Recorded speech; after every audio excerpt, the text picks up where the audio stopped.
Akkam jirtu nagaa keessanii guyyaa irraa egeree wajjiniin dhufnee jirra. Egereen koo wanta isin barsiisuu qabaa. Egeree kootti isin dabarsa.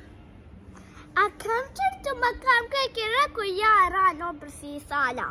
Okay, maal nu barsiisuu dhufte? Guyyaa irraa lakkoofsa soddomatti jira. Nu jedhika. First lakkoofsa jira soddomatti. Jalqaba irratti lakkoofsan jedhaa jedhe.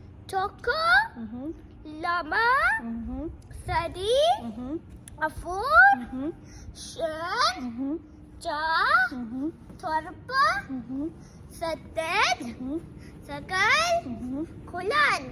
Okay. Kudha tokko, Yeah.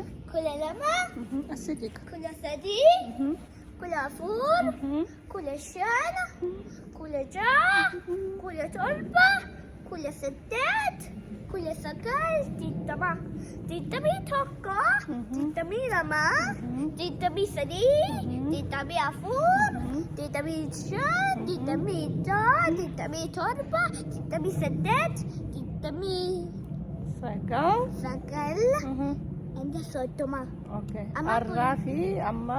Har'a guyyaa jala. Okay, amma immoo guyyaa nuu jedhe. Lakkoofsa amma soddomaatti itti tokko kaaste amma immoo guyyaa nuu jedhe.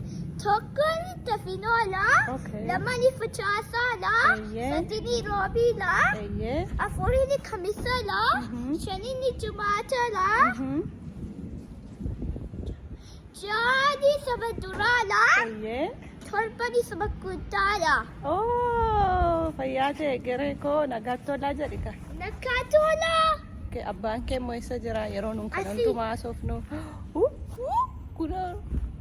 Haa jedhi. Halloo. Yes. Nagaatti tolaa guyyaa gaarii qabaadhaa. Abbaa Gireeti. Abbaa Geree jedhamu isaan wajjin innis wal bara. Bye bye.